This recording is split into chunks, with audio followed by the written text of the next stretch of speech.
pábánbárì nítorí ètò ìlànà ohun ẹ̀kọ́ ìmọ̀ àti ọ̀làjú tí Yorùbá ti ní kí àwọn òyìnbó tó dé ń kọ wọ́n lóminú.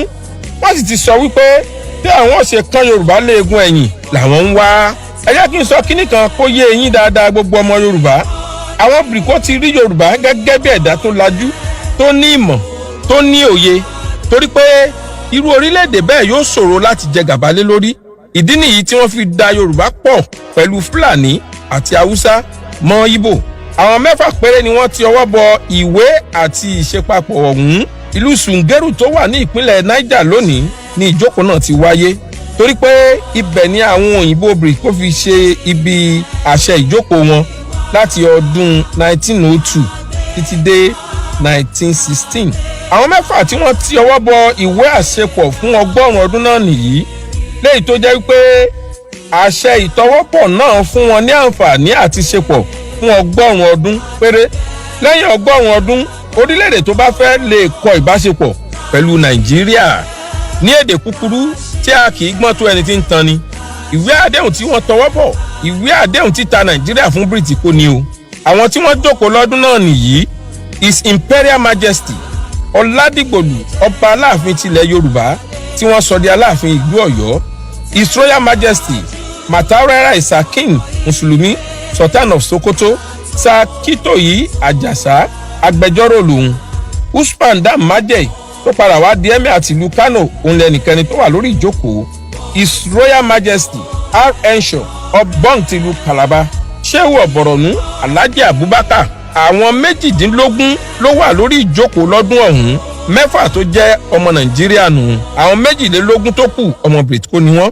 Bí ọmọ Yorùbá ṣe wọ inú oko ẹrú ìgbàlódé tí àwọn Bírítíkò lẹ gbọ́hùn, ẹ ṣáà máa fi làákàyè bá mi bọ̀. Nígbà tí wọ́n so wá pọ̀ tán ní ọdún 1914, ní ọdún 1951 ní àwọn òyìnbó pín Nàìjíríà sí ríjọ̀nù 3: Western Region, Eastern Region, Northern Region. Àǹfààní dé fún ẹlẹ́yàmẹ̀yà láti ṣe ìjọba lórí ara wọn. Western Region ti àwọn ọmọ Yorùbá ni, Eastern Region ti àwọn Ìgbò ni, Northern Region ti àwọn Fúlàní Haúsá. Àsìkò tí kó wa wọn yóò ṣe ìjọba ara wọn.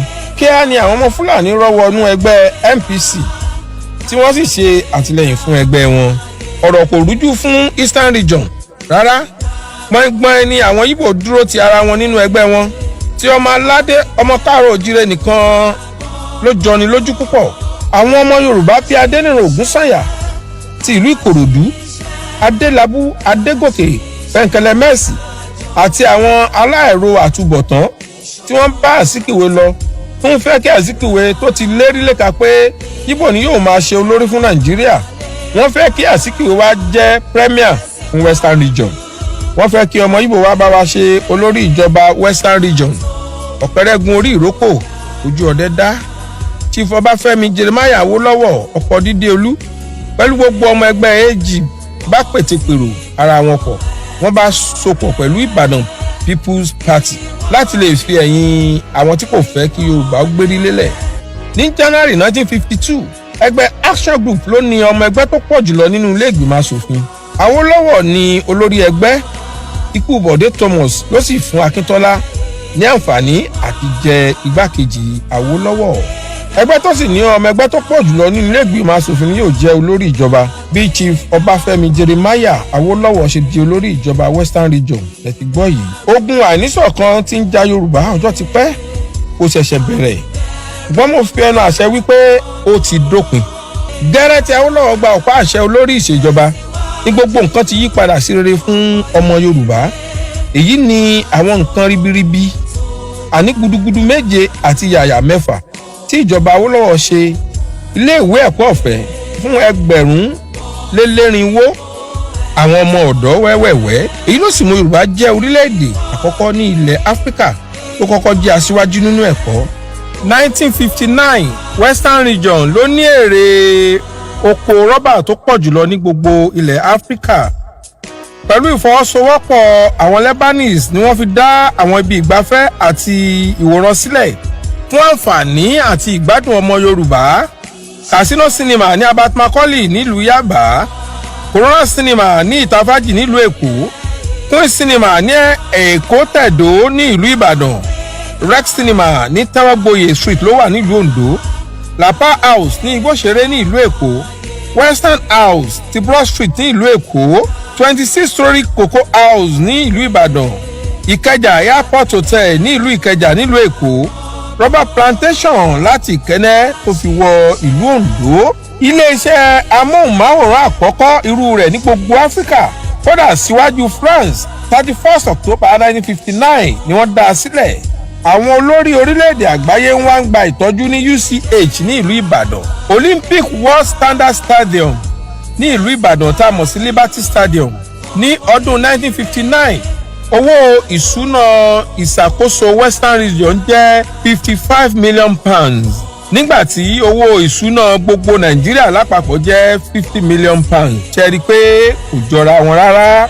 Ìjọba Awólọ́wọ̀ ló dá Ọbáfẹ́mi Awólọ́wọ̀ Yunifásítì ti Ilé-Ifẹ̀ sílẹ̀ ní ọdún tí àwọn akẹ́kọ̀ọ́ gboyè jáde. Gírèdì wọn ṣe rẹ́gí pẹ̀lú àwọn yunifásítì tó kù lágbàáyé ni. Kò sì tí ì sí yunifásítì tó ní àgbékalẹ̀ ní gbogbo Nàìjíríà tó ti Ọbáfẹ́mi Awólọ́wọ̀ Yunifásítì. Ẹ débẹ̀ kẹ́ lọ gan ni.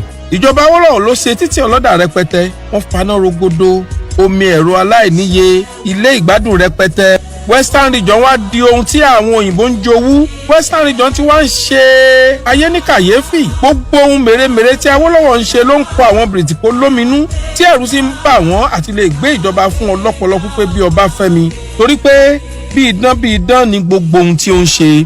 Ǹjẹ́ ẹ̀yin ti gbọ́ rí? Tàbí ẹ̀yin ti ẹ̀ mọ̀ pé Nigeria Embassy tó wà ní ìlú London lónìí, Western Region ló ní ilé náà. Owó orílẹ̀-èdè Yorùbá ni wọ́n fi rà á. Ọmọ Yorùbá mélòó ló ń ṣiṣẹ́ ń bẹ̀ lónìí ń dán?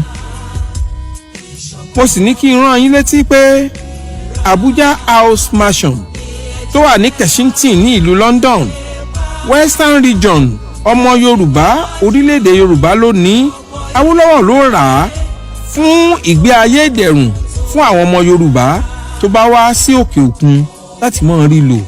Ẹ gbọ́ ná, ọmọ Yorùbá mélòó ló wà níbẹ̀ lónìí? Ẹ sọ fún mi. Àbí ẹ̀yin ò mọ̀ pé ibi tí Nàìjíríà ń lò fún àwọn alálàájì àti alálàájà tí wọ́n bá lọ sí ìlú Saudi láti lọ ṣiṣẹ́ Allah, ìjọba Awólọ́wọ̀ ló rà á fún àwọn ọmọ Yorùbá tí wọ́n bá lọ sí Saudi. Gbogbo rẹ̀ ni wọ́n ti sọ di ti Fúlàní. Ọmọ Yorùbá mélòó ló ń dé síbẹ̀ lásìkò yìí? Mo fi Elédùmarè tó ní ẹ̀mí mi búra pé gbogbo rẹ̀ pátápátá ni Yorùbá